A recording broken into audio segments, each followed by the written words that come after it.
Fala pessoal, tudo bem com vocês? Espero que todos estejam bem, com muita saúde aí. Então é o seguinte, ó, dando sequência na matéria, hoje a gente vai começar a apostila 5, belezinha? Apostila 5. A matéria que eu vou passar para vocês chama-se Modal Verbs. Você vai encontrar isso daí na apostila 5 no módulo 15, beleza? Eu montei aqui então um material para poder explicar isso para vocês, ó. Então, como eu falei, Modal Verbs. Modal Verbs são verbos, digamos assim, diferentes, que têm características diferenciadas dos demais verbos, tá?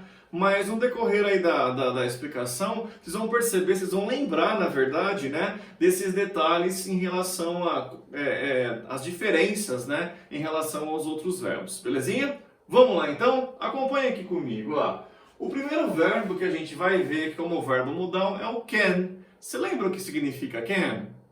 Isso, exatamente isso que você pensou. É o poder de capacidade ou permissão. Então, o primeiro verbo modal é o can, capacidade ou permissão, ok? Por exemplo, o que eu posso falar dele? Ah, ele consegue correr rápido, tá? Ele tem capacidade de correr muito rápido, tá bom?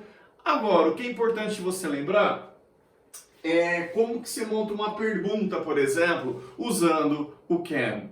Você simplesmente faz o quê? Desloca ele para o começo da frase e copia o resto da frase. Olha como que fica aqui, ó.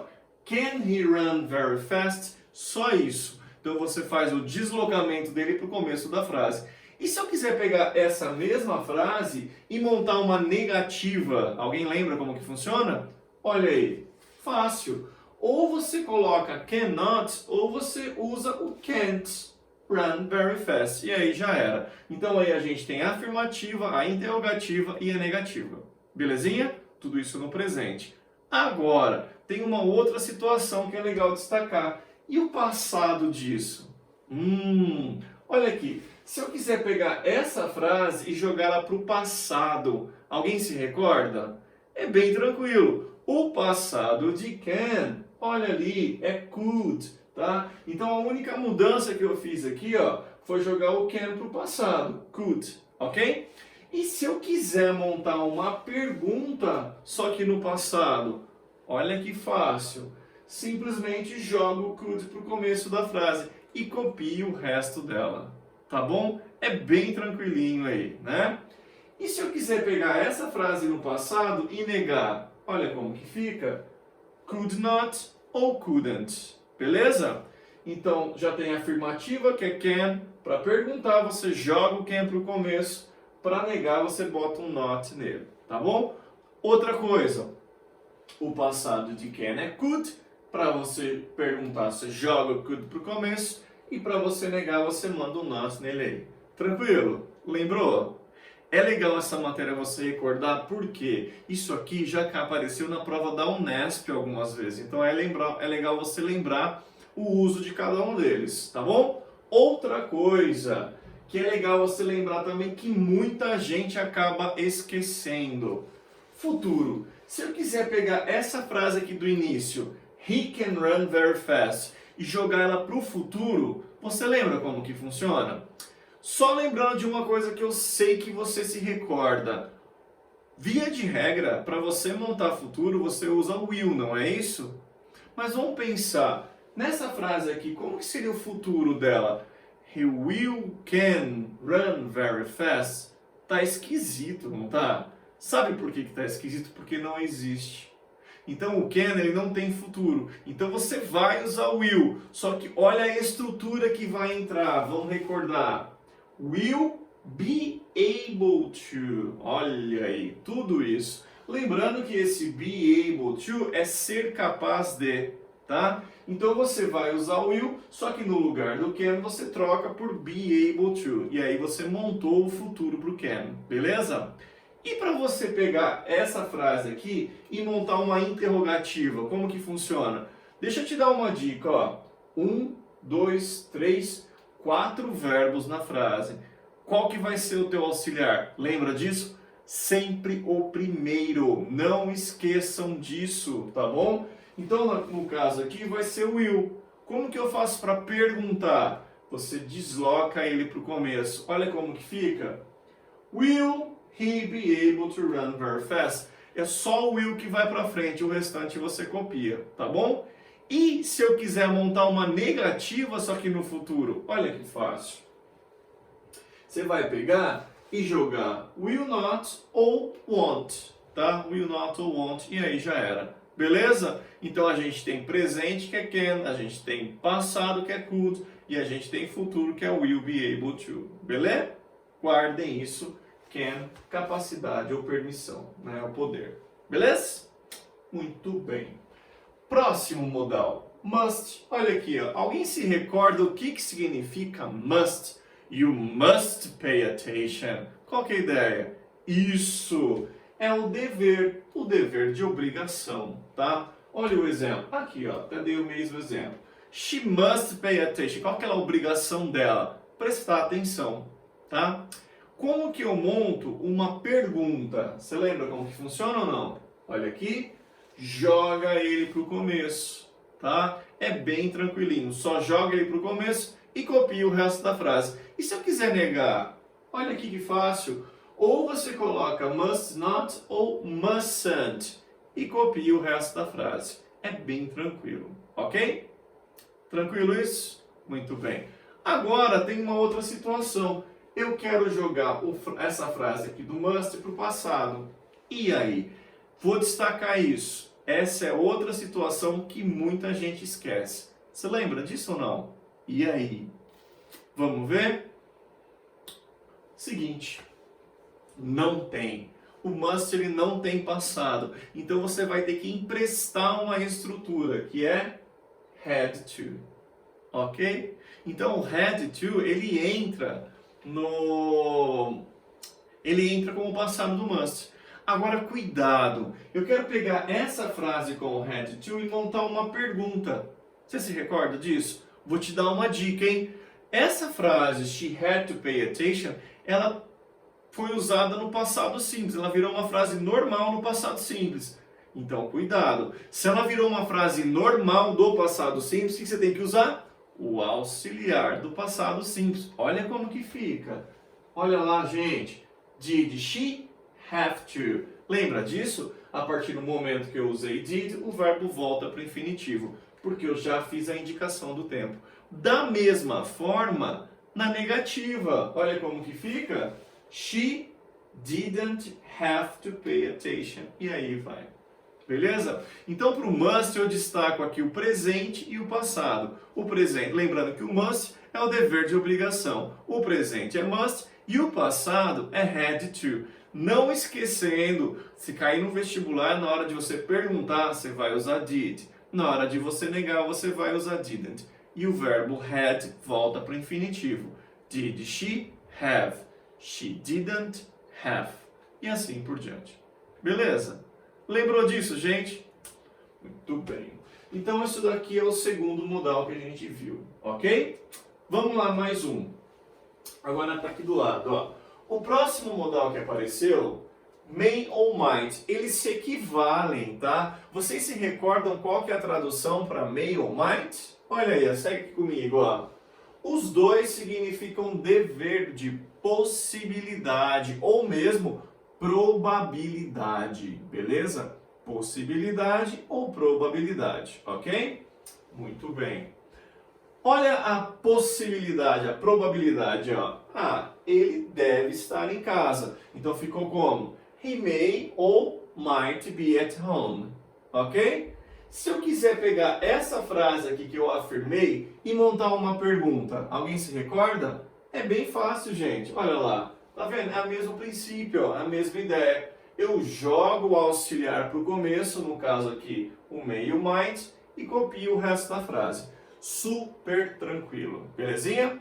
Muito bem. Outra situação. Se eu quiser pegar essa frase aqui e jogar ela para negativa, montar uma negativa, como que funciona? É bem tranquilo também. Olha como que fica. Ah, cuidado, uma observação. Tem gente que gosta de inventar coisas novas em inglês, entendeu? Então aqui não existe, por exemplo, mayn't. Ele não tem forma contraída, é may not. Da mesma forma que não existe mightn't. A única forma é might not. Então, reparem, eles não têm forma contraída. Ok? Tranquilo isso? Belezinha? Então, o próximo modal que a gente viu é may ou might, que é o dever de possibilidade ou probabilidade. Agora, um detalhe. E o passado? E o passado? Olha aqui. Essa mesma frase aqui, ó. He may be at home. Ou might be at home. O que acontece? Tem muito professor, tem muito livro que traz que o might é o passado do may. Mas isso não é 100% verdade. Porque, como eu falei no início, eles se equivalem, tá? Qual que é a diferença? É que o might tem uma propriedade a mais, que é o quê? Ser utilizado no passado. Então, o único que pode ser utilizado no passado é o might. Então, ele também pode significar deveria. Tá? Ah, ele deveria estar em casa.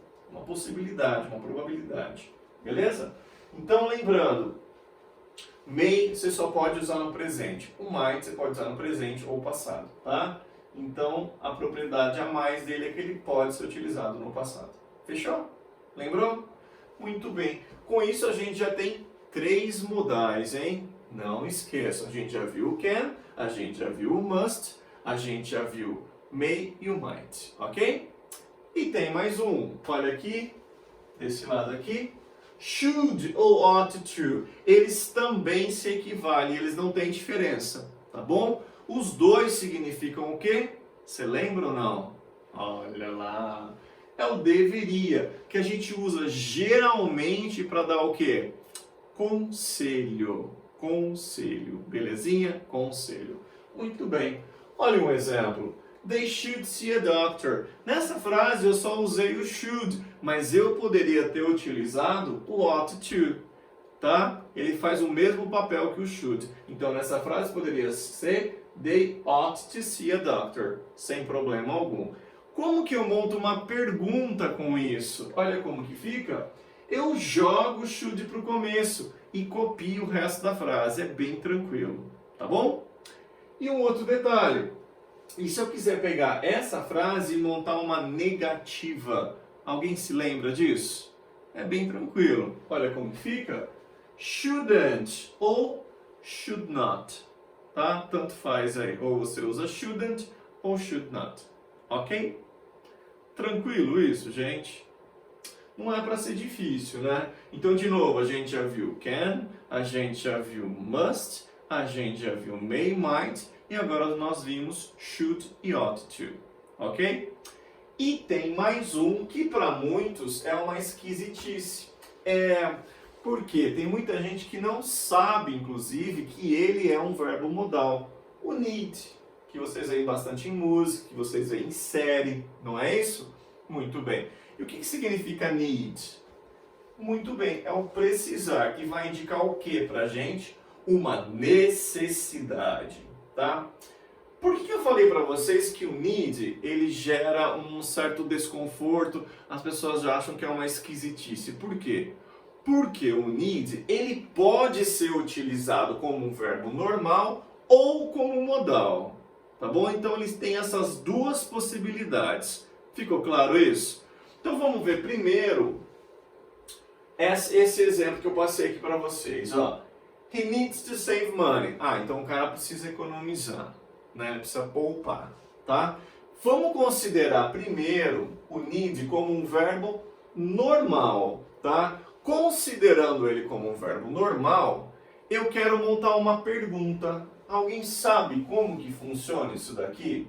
Se eu considerar ele como um verbo normal e for montar uma pergunta. Sabe ou não? Olha como que fica.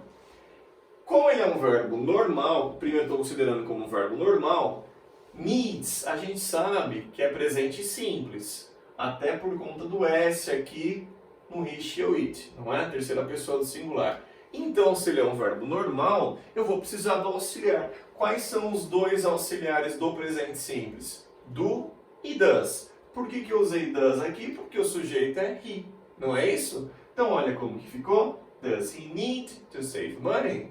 Aí ficou fácil. E se eu quiser pegar essa mesma frase, considerando o need como um verbo normal, e montar uma negativa, olha como que fica. He doesn't need to save money. E aí foi. Super tranquilo. Até aqui, nenhuma esquisitice, não é? Beleza. Agora, eu quero considerar o need como um verbo modal, como todos os outros que eu estava utilizando aqui. Olha como que funciona. Eu quero pegar essa frase e montar uma pergunta. Alguém lembra como que fica? Olha aqui. Need he save money? Olha aqui, ó. Joguei o need para o começo. Beleza? E depois, se eu quiser montar uma negativa, olha agora, gente. He needn't save money. Super esquisito para muitos, né? Nossa, mas isso existe? Por que eu passo isso aqui? Porque isso aqui já foi pedido em provas de vestibular, principalmente de particular. E o que acontece? Tem lá as alternativas, né? E no caso, quando caiu essa matéria, a alternativa correta era o needn't. Puxa, teve muita gente que achou esquisito e falou assim, não é esse. Foi o primeiro que excluiu. E justamente era a resposta. Então, se aparecer na tua prova aí, esse needn't, o need na pergunta, né, usando como auxiliar, saibam que está certo gramaticalmente. Confesso para vocês que é pouco usado, tá? Mas existe e está correto. Beleza? Foi aí? Muito bem. Então é isso. Aí eu destaquei para vocês 3 características que vocês têm que saber dos verbos modais, tá? 3 características marcantes. A principal, que apareceu em todas as situações quando foi utilizar o verbo modal, na hora de perguntar e negar. Lembra disso? Que você usou o próprio auxiliar, ou o próprio modal? Acabei de falar. Porque justamente todos os modais são auxiliares. Você pergunta, você nega com ele. Então estava lá, she can. Como que eu perguntei? Can she? Como que eu neguei? She can't. E assim por diante. Tá? Então, por excelência, todos os verbos modais são auxiliares. Belezinha? Show de bola. Próxima característica. Isso também já apareceu algumas vezes no vestibular. Vamos supor que você tem um verbo modal. Se vier um verbo na frente desse verbo modal, como que ele tem que estar para vocês? No infinitivo sem o to. Beleza? Não esqueçam desse detalhe. Você não pode falar, por exemplo, she can't run.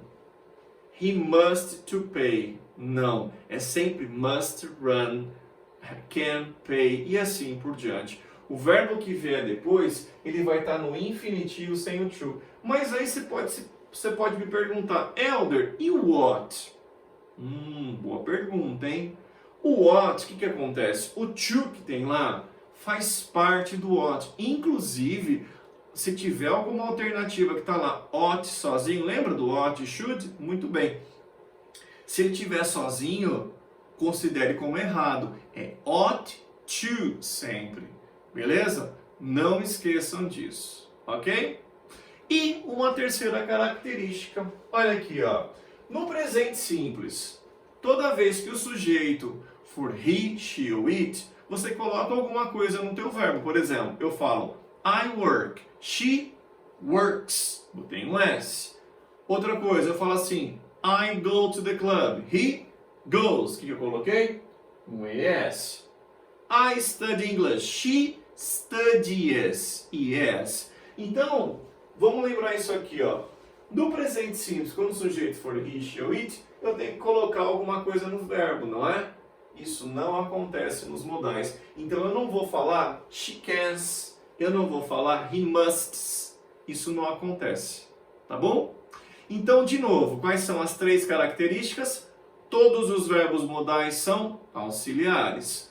Todo verbo que vier depois tem que estar no infinitivo sem o to. Presente simples, se o sujeito for he, she ou it, não importa. Você não vai colocar s, não vai colocar es e também não vai colocar es. Ele fica normalzinho para todas as pessoas. Fechou? Entenderam isso? Lembraram disso, na verdade? Espero que sim, tá bom? E para não ficar uma coisa assim tão abstrata, o que eu montei aqui para vocês? Eu peguei alguns exercícios de vestibular, onde apareceram os modais, tá bom? Então, o que você vai fazer? Aproveitando que a matéria está fresquinha na tua cabeça, você vai pausar esse vídeo, fazer para mim esses 4 testes e aí eu já volto corrigindo. Beleza? Vai lá, gente, faz aí para mim.